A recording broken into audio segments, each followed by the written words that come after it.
सचिन है ओकरा कोई बात नहीं ठीक छो ई मजबूरी मिलले बहुत बड़का बात छै इधर कर दो अमूल्य का थोड़ा बड़ा देव तू नहीं रही है हमरा नहीं आज और धातु देखेंगे बारे में बड़ वो हमरा अथी कर जितना धातु के बारे में प्रॉपर्टी देखते उतना ही धातु के बारे में प्रॉपर्टी देखेंगे कैसे धातु खत्म खत्म नहीं हुआ थोड़ा सा टॉपिक कंप्लीट हो गया पूरा चैप्टर वही पढ़ा नहीं कछो नहीं रे अब देखो लिस्ट में दे यो त तू काम ना गप करो छोटे का देखिए बढ़िया बस गोपे से जो के ले हमको भी आसान है गप करेगा क्वेश्चन नहीं पूछेगा जी सर कह रहा चौकी बार बार तो भौतिक अवस्था में क्या है अधातु प्रायः ठोस एवं गैसीय अवस्था में होगा अच्छे करो सच्ची को बोल गला दर्द ठोस एवं गैसीय अवस्था में होगा अपवाद ही एग्जाम आ गया सर चालू और धातु क्या लिखे ठोस एवं गैस अवस्था में होती अपवाद है ब्रोमीन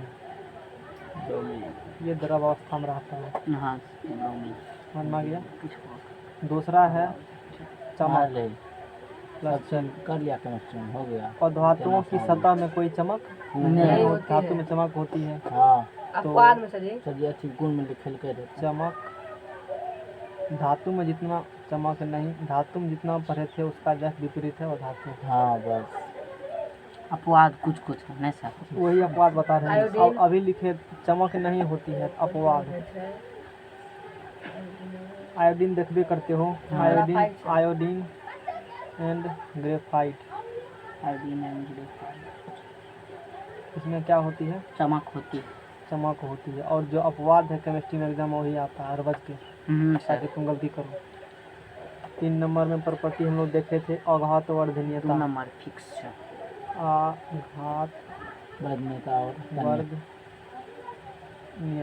स्पेलिंग मिला लेना अपना इंग्लिश क्या होता है मलेबिलिटी मैलिएबिलिटी है ना और धातुओं में एवं तन्यता अब ये नहीं बताना है कि अघात वर्धता क्या होता है तन्यता क्या होता है कल बता चुके हैं तो अघात वर्धता और तन्यता और धातुओं में ये दोनों चीज़ नहीं होगी नहीं होती है अघात वर्धता एवं तन्यता और धातु में नहीं होती और धातु प्रायः भंगुर होते हैं इसे पीटने पर टूट हो जाते हैं ये इसे सीट बनने के मत कर सकते हो इसका वायर नहीं बना सकते हो जैसे ये क्या है और धातु है इसका वायर बना सकता है नहीं इसको चोरो मतलब इसको हैमर से हैमरिंग करो तो चूर चूर हो जाएगा ब्रिटल होते हैं है ना कठोरता हम लोग पढ़ेंगे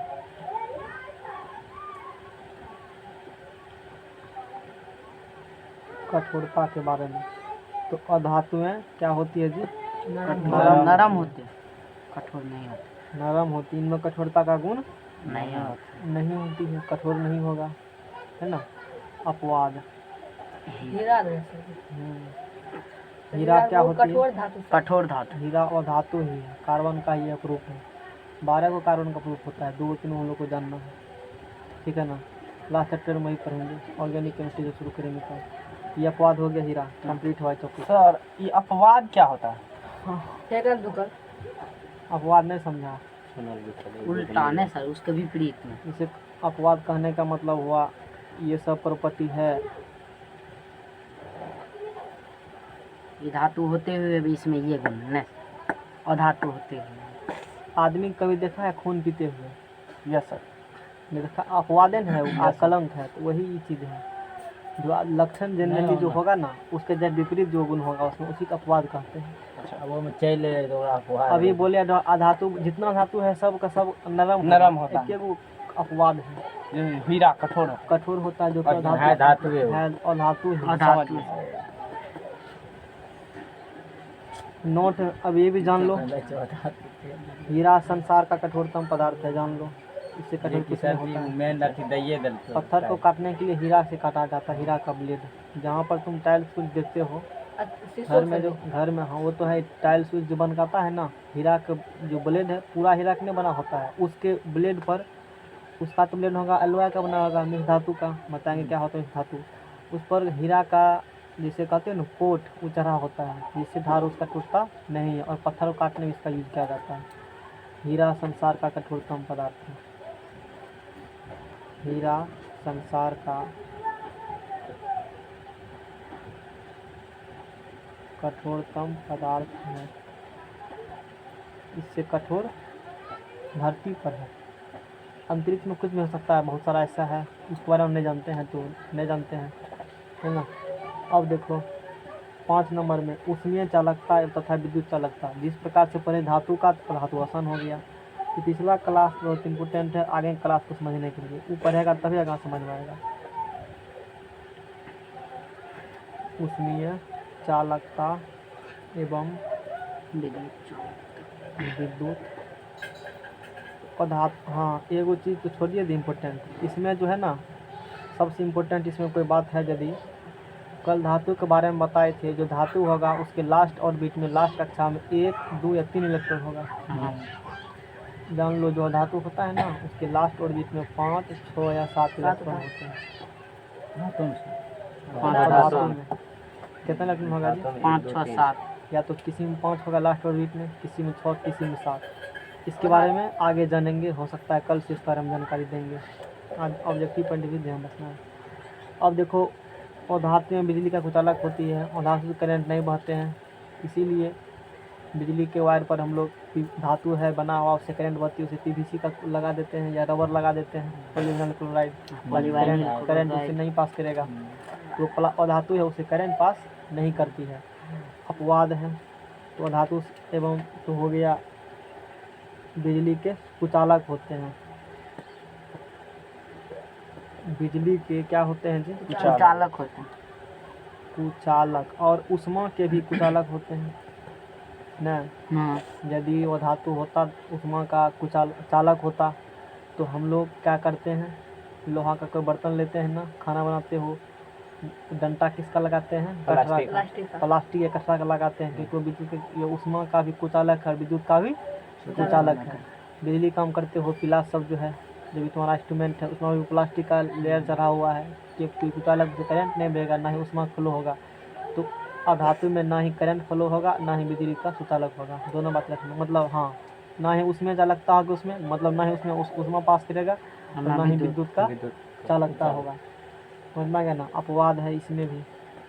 अपवाद क्या है, बहुत इंपॉर्टेंट है, इसके बारे में अलग से टॉपिक ही पढ़ने के लिए जाएंगे, ऐसा क्यों होता है बताएंगे। ग्रेफाइट एक अधातु है, फिर विद्युत का क्या होता है? सुचालक होता है। तुम्हारे पेंसिल में क्या लगा हुआ है? ग्रेफाइट। भूल कर भी किरण को नंगा तार के मत छूना ना। कोई कहेगा तो कटरा ही है, धर लेगा अंदर में वो काला वाला रहता है। बात समझ में आ गया ना। वही जैसा अंदर में काला वाला हाँ, रहता वही है, ग्रेफाइट है। तो कोई मोबाइल को मान लो तुम चला सकते हो उससे भी, उससे करंट पास का इलेक्ट्रॉन फ्लो हो रहा है ना। मेरा मोबाइल एक टच उससे काम करता है। लोग को ऐसे दर्द पकड़ लेते हैं, इधर थोड़ा रबर है और निकला हुआ, ऐसे करते हैं तो बटन टिपाता है। मतलब छुएंगे तब उसको नहीं छूना है। ये क्या है? रेट है। इसको यहाँ पकड़ लिए, यहाँ इसका छिला हुआ है, इसको धर लेते हैं, और यहाँ मोटका वाला है, मतलब प्लेन है तो थोड़ा सा निकले रहता है ना, ऐसे से करते हैं तो काम करता है बिना छुए हुए, सिर्फ इसको पकड़ करके। सोच सकते हो, नया टच है इसीलिए भी। अपवाद समझ में आ गया। ग्रेफाइट बिजली क्या होता है? अति सुचालक होता है। ध्यान रखना है। कहाँ है ग्रेफाइट? दिखा दिए हम। और ये कार्बन का प्रूफ है। कार्बन का भी सी होगा सिंबल, ग्रेफाइट का भी सी होगा, हीरा का भी सी होगा, फुलियन का भी सी होगा। 12 का प्रूफ होता है, पढ़ाएंगे। उसके बाद देखो, और धातु में ध्वनि भी नहीं होगा।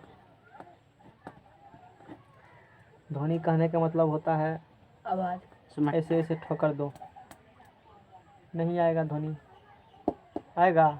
नहीं आती है। धातु में क्या है, एक जगह मारो बहुत दूर तक लगभग उसका आवाज सुनाई देगा। इसमें सर आ रहा है, किसमें? ये जो आ रहा है उतना मायने नहीं रखता है। टन या झन जिसे कहते हैं वो साउंड देना, क्लियर रिंगिंग साउंड धातु में आता है। समझ में गया ना। उतना मायने नहीं रखता है। बात समझ में गया ना। जी सर। मतलब कहने का मतलब क्या हुआ, जैसे धातु में आवाज आता है ना, वैसा धातु में आवाज नहीं आती है। लोहा धातु होते हैं। जाकर के बिजली में सटाना, झटका लग जाएगा तो बिना धातु है, नहीं लगा तो ना। सटाया है कभी? अब तुम सटाया, हम जानते हैं। पहले गाँव में जनरेटर का लेना आता था, अर्थिंग रहता था लोहा का, याद है? हाँ, यदि वो नहीं होता बिजली का सुधा लगता तो अर्थिंग तुम्हारा वो काम करता नहीं। उसी में जब जंग लग जाता था तब उसको क्या करते जंग को ऐसे ऐसे छड़ाते अब थे। समझ में आ पानी गया? का देते आरती में पानी में करेंट है ना? नहीं है। कितना नमक पूछ देखो पढ़ते सर जी चीज कौन सा उसके बाद देखो द्रवनांग तथा द्रवनांग तथा सेम उसका विपरीत नहीं सर बस। धातु अरे लाइन गेले द्रवनांग तथा क्वथनांग। पदार्थों के द्रवनांग तथा क्वथनांक प्रायः निम्न होते हैं। निम्न होते बंटी सर आइए सर हैं। एक आदमी यहाँ आ जाओ इधर। अब देखो लोहा को कभी गला के देखा है? उधर करो अपना लोहा को गला के देखा है कभी? 3600 न्यूटन जो भी है जल्दी गलता है? नहीं गलता है।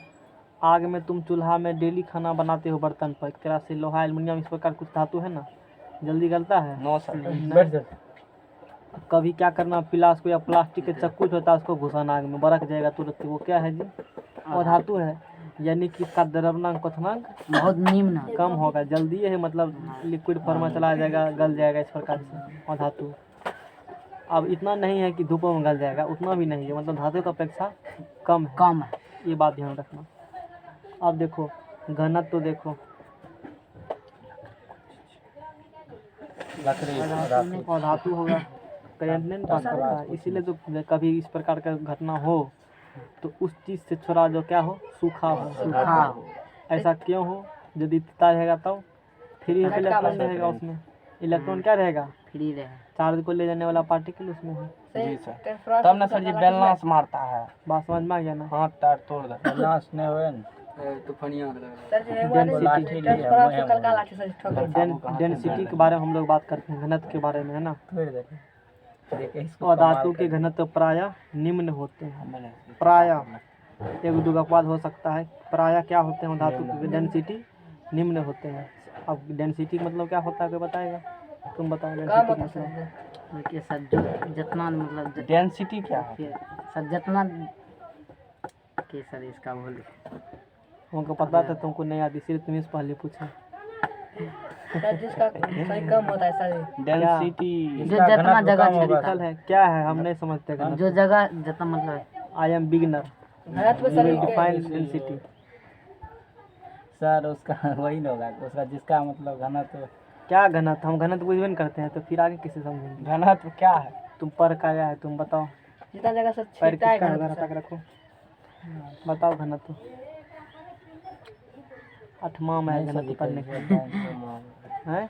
9वां 8वां में दिखा दें हम अभी। मेरे पास 8वां पर फेर रखा हुआ बक्सा में, हम दिखाइए। सर जी आप कहाँ पूरा पढ़ लिए 8वां हम लोग सर जी पढ़ने रहे जीके क्लास में। नहीं बुझे हैं? लाइन बाय लाइन हम दिखाएंगे तुमको, 6वां 7वां 8वां 9वां सर जी 10वां। आपने बोलिए छोटे लोग जाएगा लाइन बाय लाइन रखल है सब। डिग्री लाख बच्चा देखे कते पढ़ लिए घनत्व तो नहीं पता है।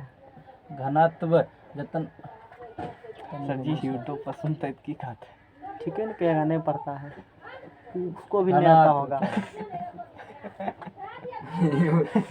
कोई भी वस्तु सर जितना मतलब जगह छे के नहीं होता थी बोले लाइए पर पता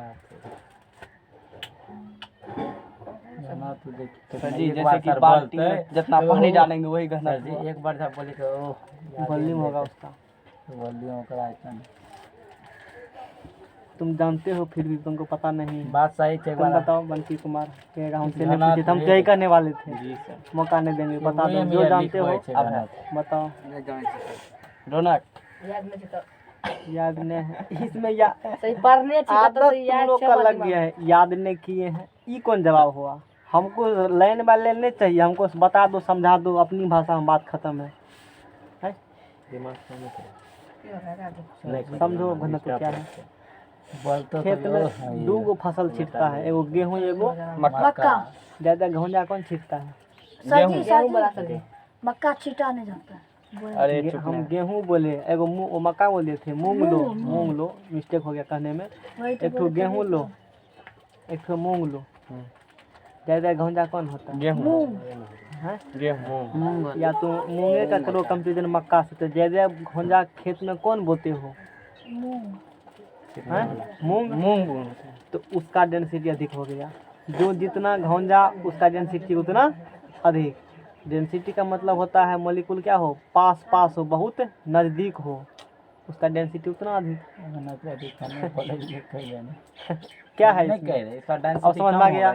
सब हैं? कितना जगह है मान लो इतना जगह है तुम्हारे पास, 1 कट्ठा खेत है, 1 एकड़ मान लो कितना है जी, 1 एकड़ 22 कट्ठा। 1 पर्सन ए है, तुम हो, मान लो तुमको दिए हैं इसमें 50 केजी गेहूँ, जाओ इसमें छींट देना ना।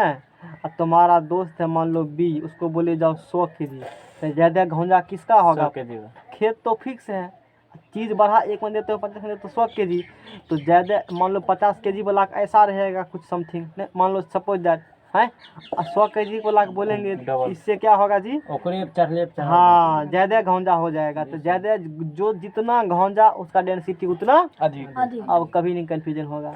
जितना घोड़ा से उतना डेंसिटी अधिक है। हाँ, घनत्व, घनापन, घौंजा ऐसे रखो है। जो जितना घना होगा।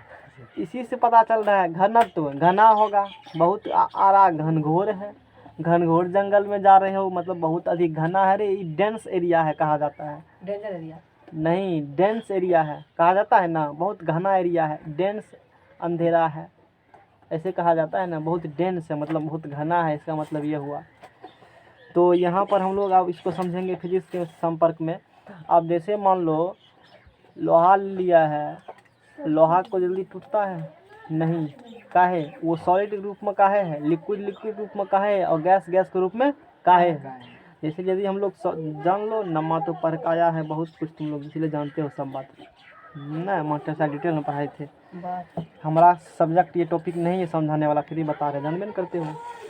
सॉलिड जैसे है मान लो, ये जैसे मतलब ये सॉलिड है भी है, इसका जो मॉलिक्यूल होगा जब माइक्रोस्कोपिक लेवल पे देखेगा इस मॉलिक्यूल को, ये बहुत ऐसे नज़दीक होती है आपस में, समझ में आ गया ना? ये क्या होगा आपस में जी, बहुत आपस में एक दूसरे से बंधे हुए रहते हैं। अब कहेगा कैसे बंधे हुए रहते हैं, 1-2 दिन में टॉपिक आ रहा है बताएंगे, केमिकल बॉन्डिंग उसी को कहते हैं। बात समझ में आ गया ना? तो ये सॉलिड का मॉलिक्यूल हो गया। मॉलिक्यूल बहुत पास है सॉलिड में, मॉलिक्यूल बहुत क्या है, बहुत मॉलिक्यूल अब बुझता होगा अणु, बहुत क्या है, नज़दीक है, और एक दूसरे को सब खींच रहा है।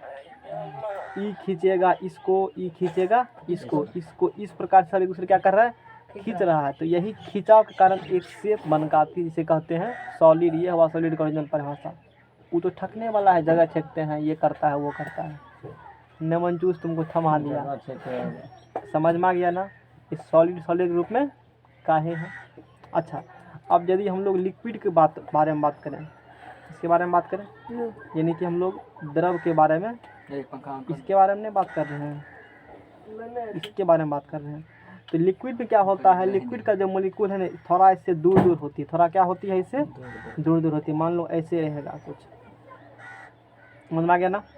इसीलिए हाँ, जितना इसके मॉलिक्यूल के बीच में फोर्स लगता है ना, कौन फोर्स कहते हैं जिसे, नाभिकीय बल, नाभिक के बीच में जो बल लगती है उसका कहते हैं नाभिकीय फोर्स। इसमें थोड़ा सा वो क्या होती है, या रासायनिक बंध भी कह सकते हो, केमिकल बॉन्डिंग को थोड़ा सा अच्छा लगेगा, इसमें ज़्यादा लगेगा, इसके अपेक्षा कम लगेगा इसमें। तो इसमें कम लग रहा है, इसलिए मॉलिक्यूल थोड़ा क्या है, दूर है। बात समझ में आ गया ना? तुम ही समझो, एक व्यक्ति यहाँ पर खड़ा है, तुम यहाँ पर खड़ा हो, थोड़ा सा एगो उंगली इसका पकड़ा रहा है, ऐसे थोड़ा सा, क्या उतना खींच पाएगा कस करके? नहीं खींच पाएगा।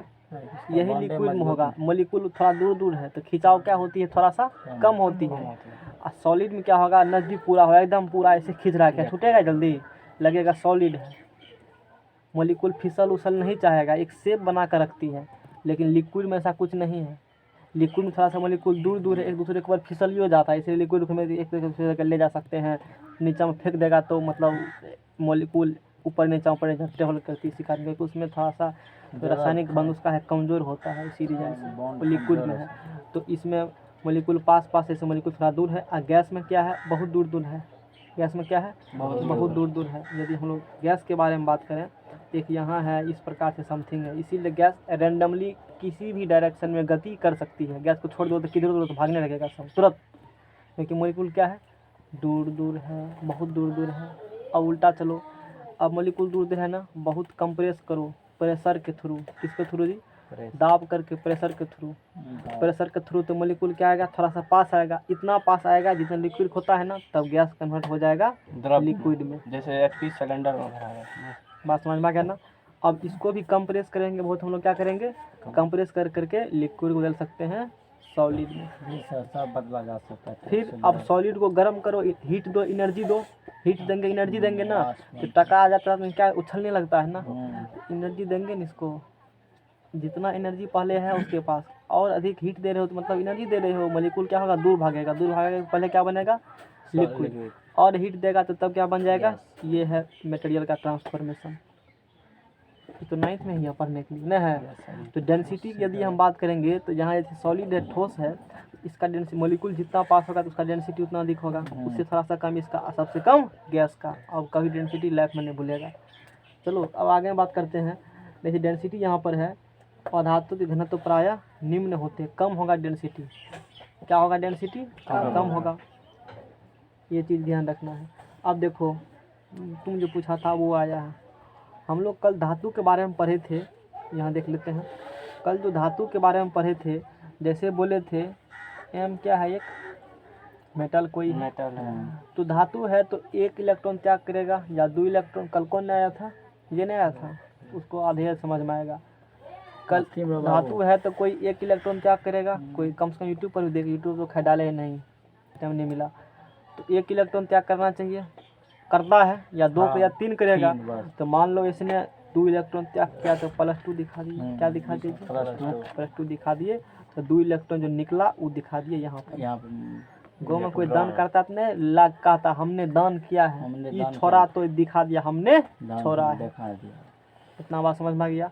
इसी को हम लोग कल क्या लिखे थे बताओ, यहाँ कुछ लिखे थे कल नीचा में, याद है तुमको? 3 पढ़ा था जाके डेरा पर। कल इसके नीचे हम कुछ लिखे भी थे, नहीं लिखे थे? तुमको याद है? नहीं। 3 मिलियन क्या था, पूरा मिलल सब।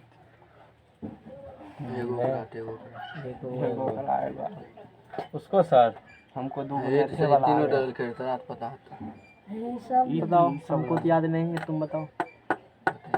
याद पाने ना मारना कुछ शॉट मार दे। तीनों लाख भाग ले रहे। बताओ क्या कहते हैं, 3 बताओ। गो ले ली। एकरे पूछ चलो डिस्कस मत करो, नहीं जानते हो तो सीधा बोलो नहीं जानते हैं।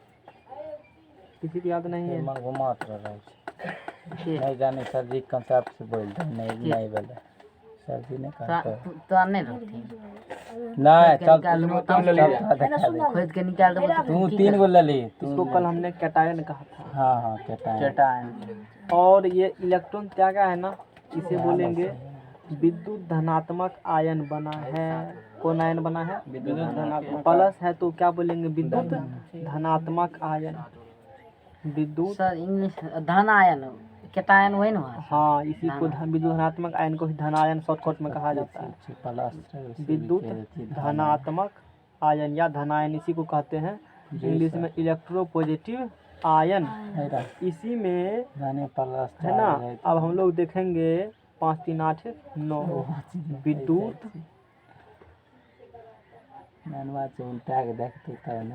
हमको पता था पहले, तुमने डेरा पढ़ते हो। विद्युत ऋणात्मक के बारे में देखेंगे। अब जैसे मान लो यहाँ से हम लोग धातु के बारे में चर्चा करेंगे, नहीं कहा है इसमें धातु के बारे में एग्जाम्पल नहीं है।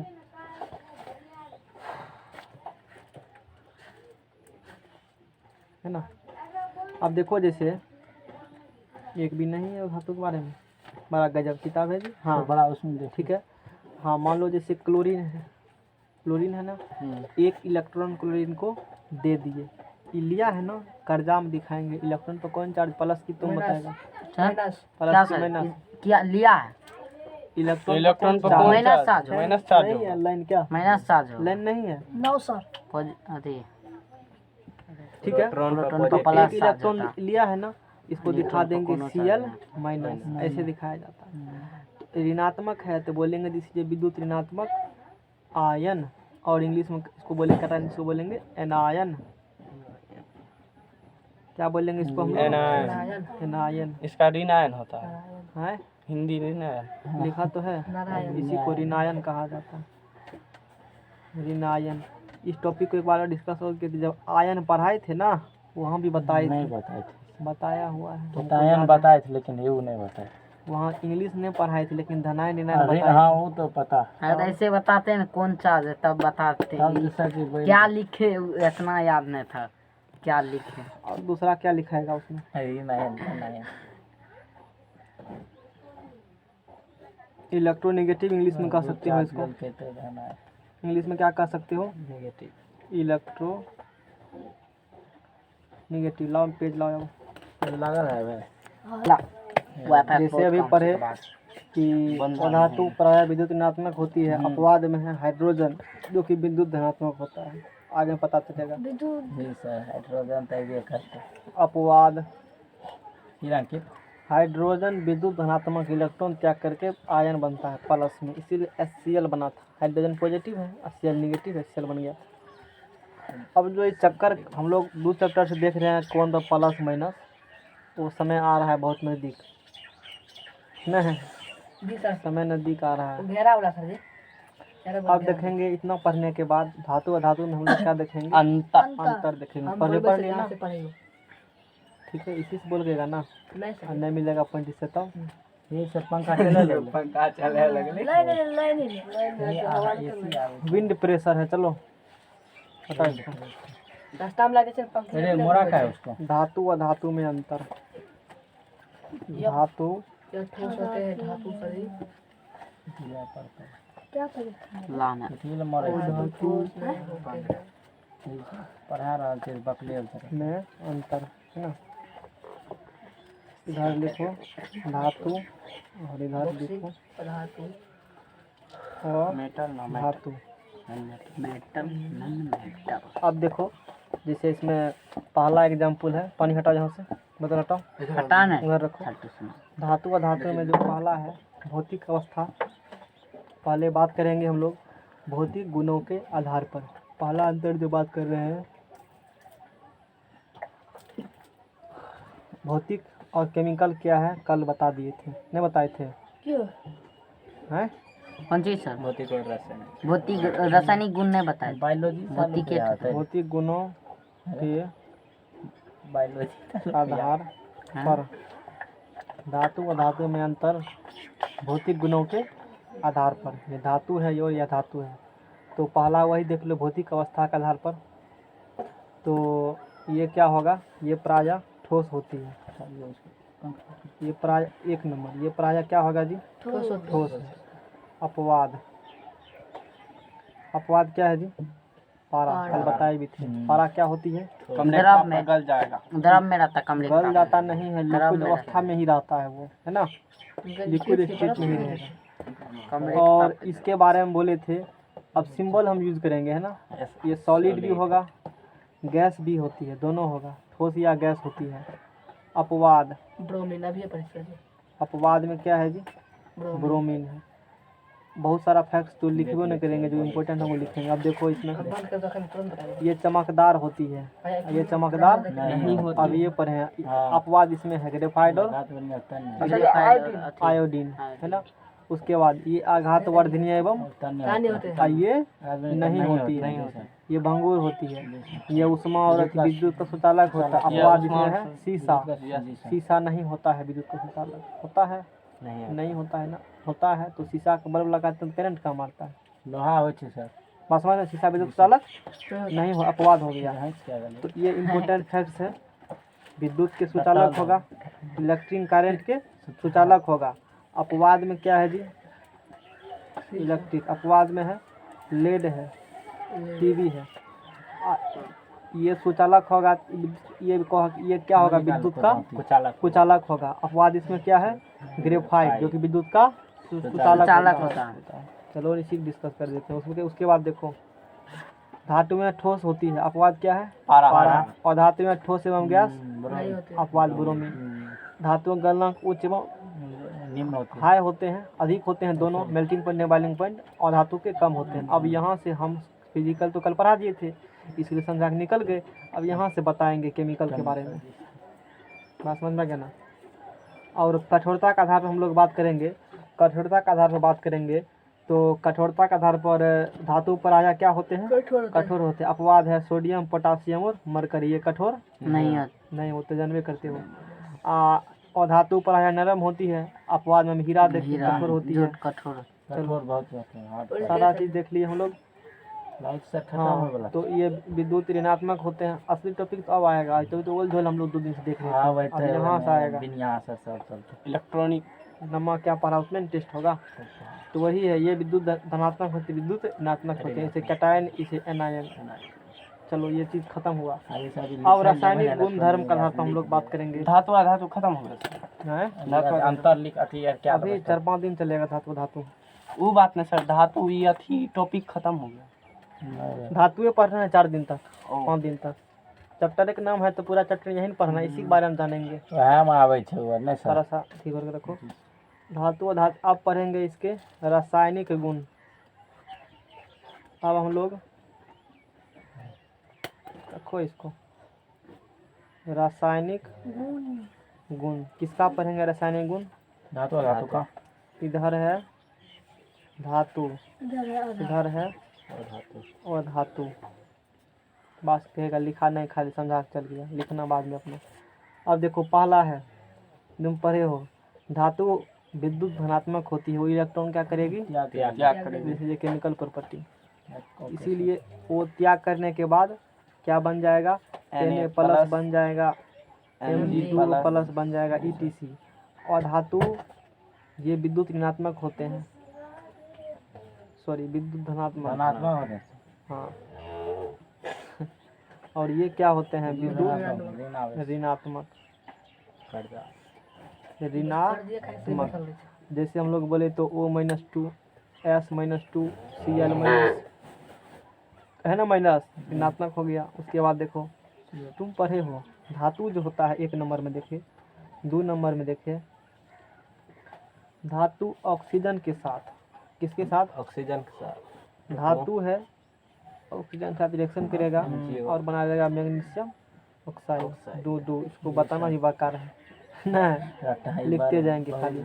और धातु जो है ऑक्सीजन से अभी क्या देखे, सुनो, धातु ऑक्सीजन के साथ अभिक्रिया करके क्षारीय धातु ऑक्साइड बनाते हैं। समझ गया ना? ये क्या बनाएगा? ये क्षारीय विपरीत दाब सर। इम्पोर्टेंट है, इसलिए लिख रहे हैं सल्फर ऑक्सीजन धातु सब क्रिया करके SO2 बनता ऑक्साइड बनेगा। ये क्या बनाती है? क्षारीय धातु। इसका मतलब क्या हुआ? इसका मतलब ये हुआ क्षारीय धातु ऑक्साइड, मतलब धातु ऑक्सीजन से रिएक्शन कर करके धातु का ऑक्साइड बनाते हैं, यानी कि क्षारीय धातु ऑक्साइड। अब जब बनाएंगे ना क्षार, तो उस फार्मूला में पक्का मैग्नीशियम आता होगा किसी न किसी से। MgOH2 पढ़ा है तुम, MgOH2 पढ़ा है ना? मैग्नीशियम जब पढ़ा होगा ना, जब भी मैग्नीशियम पढ़ा होगा उसमें क्षार आता होगा। MgOH2 पढ़ा है, MgO पढ़ा है, Mg के साथ H पढ़ा है? नो सर, हम तो नहीं देखे हैं। हम भी नहीं देखा। HCl फिर देखा होगा ना, यानी कि मैग्नीशियम अम्ल का निर्माण नहीं करता ठीक है, है। सोडियम करता है। अब देखो अधातु जो है, जैसे सल्फर अधातु है, कार्बन भी क्या है? अधातु है। ई करेगा ऑक्सीजन से रिएक्शन और अम्लीय ऑक्साइड बनाती है, जैसे SO2 सल्फर डाइऑक्साइड बनाएगा। ई करेगा ऑक्सीजन से रिएक्शन, CO2 बनाएगा। Carbon dioxide. ये दोनों का दोनों जो है यहाँ से ये है अम्लीय ऑक्साइड। ये क्या है? अम्लीय ऑक्साइड। समझ में आ गया होगा ऐसा है। उसके बाद देखो, ये तुम पहले से जान चुके हो, केमिकल रिएक्शन भी पहले से पढ़ा हुआ है, 2 चैप्टर यही पढ़े हैं, उसी को एक बार वेरीफाई मतलब याद दिला रहे हैं सबको। धातु जो है, धातु के ऑक्साइड, धातु के क्या बोले हैं? Oxide. Sodium oxide, sodium oxide मतलब धातु के ऑक्साइड जल में घुल कर, किसमें घुलेगा? जल में घुल करके बनाओ क्या देगा? NaOH, सोडियम हाइड्रोक्साइड देते हैं। ये भी देख चुके हैं, रिएक्शन तुम बैलेंस करते रहना। फिर यहाँ अधातु के ऑक्साइड, किसके ऑक्साइड? अधातु ऑक्साइड यही है ना। हाँ। ई करेगा रिएक्शन से, ई करेगा रिएक्शन के जल में घुल करके क्षार बनाते हैं। ये तो पता होगा क्षार है क्योंकि OH इसमें है। अब अधातु का ऑक्साइड ई करेगा रिएक्शन, मतलब जल में इसको घुलाएंगे तो ई बनाएगा अम्ल बनाते हैं H2CO SO3। ये क्या है जी? अम्ल। बताओ नाम बताओ क्या सर? इसका। हाइड्रोजन सल्फेट, अति सल्फाइड। सल्फेट बोलेंगे तो SO4 हो जाएगा। बस समझ गया ना? SO3 sulphate. तो ये सब बताया हुआ टॉपिक है। ये तो पहले से सब चीज पढ़ा हुआ है। जो कंसेप्ट हो रहा है कंसेप्ट पहले से क्या हुआ है क्लियर है। अब सोचो यदि पहला चैप्टर नहीं होता पढ़ा तो क्या दिक्कत होता यहाँ पर है? कोई सर विशेष रूप है दिक्कत है सब पूरी चीज दिक्कत हो जाए डायरेक्ट ही बुझे जे आवे मैथ फिर शुरू किया जा सकता है बीच से कहीं से। कोई दिक्कत है? कोऑर्डिनेट शुरू किए तो उधर से कोई मतलब ही नहीं है हमको। त्रिकोण शुरू किए तो कोई मतलब ही नहीं है। टीचर के जे चैप्टर रहते वह चालू कर दे छै बहुत जगह। तो नहीं करना चाहिए। पीछा जोड़ नहीं पाएंगे हम, लिंक नहीं कनेक्ट कर पाएंगे। आसानी होता है शुरू से पढ़ाने के बाद। फिजिक्स फिर तुम लाइट पर हो तो शुरू से पढ़ना पड़ेगा। लाइट तुमको प्रकाश का परावर्तन नहीं पढ़ना पड़ेगा। नहीं मैग्नेट पढ़ रहे हो तो मैग्नेट अपना उसका अलग ग्राम कहानी, करंट का अपना अलग ग्राम कहानी। तुम पढ़ लिए तो देख पता चल गया तुमको है। अब कोई आप स्टार्ट कर देगा प्रकाश का परावर्तन से, ऊपर आवर्तन पढ़ नहीं किया है, दिक्कत होगा विद्यार्थी को। तुम टॉपिक कनेक्ट नहीं कर पाएगा या तो ये रखने में भी दिक्कत होगा। होता ही है दिक्कत। केमिस्ट्री में तो और दिक्कत है। केमिस्ट्री में तो भारी दिक्कत है। इसमें सीरियली चलना है, शुरू से करो अंत में जाओ। ऐसा कोई केमिस्ट्री में ऐसा कोई चैप्टर नहीं है जो कि 20 से पढ़ा जा सकता है। तुम बात जान लो ईमानदारी से, कोई भी नहीं है। अभी शुरू से तुमको पढ़ना पड़ेगा। नहीं कनेक्ट सब पीछे देखो तो पीछे वाला ऐसे आगे मारता है। वही ये भी करेगा। हाँ चलो उसके बाद देखो धातु जल से करेगा रिएक्शन। धातु किससे करेगा रिएक्शन? धातु करेगा रिएक्शन जल से और धातु के ऑक्साइड या हाइड्रोक्साइड बनाते हैं। धातु के बनाएगा O4 Fe करेगा रिएक्शन ऑक्सीजन से। इससे करेगा Fe3O4 अब बगल में निकल जाएगा। तुम बैलेंस करना। अब उसको हमने दिखाएंगे कि कैसे हुआ ये कर करके। बात समझ में गया ना? बहुत दूर चला बैलेंस का गप बहुत दूर मुक्त है। के लिए मुक्त हो जाए। कौन चीज? हाइड्रोजन गैस में सर अति चल जाएगा। तो हवे करते जैसे वो हाँ सोडियम को बहुत देखा है। सोडियम करेगा रिएक्शन किससे करेगा? जल से करेगा रिएक्शन। तो सोडियम हाइड्रोक्साइड बनाएगा यानी कि धातु करेगा जल से रिएक्शन तो धातु का बनेगा ऑक्साइड या धातु का हाइड्रोक्साइड। यहाँ बना धातु का हाइड्रोक्साइड ऑक्साइड बना। धातु क्या बना? फेरोसोफेरिक ऑक्साइड। यहाँ हाँ सही बोला। यहाँ क्या बना? धातु ऑक्साइड बना ना। यहाँ बन जाएगा सोडियम हाइड्रोक्साइड NaOH और हाइड्रोजन गैस। तुम बैलेंस करना। ये भी कहना नहीं कर दीजिए हमको। नहीं कर दीजिए H2 होगा यहाँ 4 लिखा गया। ये हो गया इसका बैलेंस करने के लिए सिखाएं। इसे बोलो ना। अब इसमें देखो बढ़ा थोड़ा सा। अब इसी में क्या है? धातु जल के साथ रिएक्शन नहीं करती है। क्या एग्जाम आएगी? उतना नहीं, उतना इम्पोर्टेंट है। इम्पोर्टेंट कौन था? भौतिक पढ़बे सर तो 10-15 मार्क के पूछते। बात समझ में आ गया ना? नहीं सर दिखाने के लिए ऐसा ऐसा इसका बिहेवियर है। बस यही कुछ बिहेवियर है। बात समझ में आ गया ना? अब देखो तुम ये एक रिएक्शन जो और है अम्ल के साथ रिएक्शन धातु का देखा है। जस्ता रिएक्शन करेगा किसे करेगा रिएक्शन? अम्ल से करेगा रिएक्शन। तो क्या बनाएगा? ZnCl2 अब बन गया हाइड्रोजन तो H2 निकल गया। यहाँ भी ये बंदा भी इधर भी करेगा। अम्ल और धातु अम्ल से अभिक्रिया करके हाइड्रोजन गैस नहीं बनाती है। धातु अम्ल से अभिक्रिया किया H2 गैस बना है ना। और धातु करेगा तो हाइड्रोजन गैस नहीं बनाएगा। जैसे तुम रिएक्शन देख सकते हो रिएक्शन हो गया। चलो बात खत्म है। कितना टाइम हुआ है देखो तो? टाइम बहुत नहीं भेले सर, आधा घंटा बस। बहुत कुछ लास्ट पर लाओ। अब आता है मेन फीलिंग। अब करेंगे हम नया लेक्चर इसका बनाएंगे। सर बहुते हो गया ये। नहीं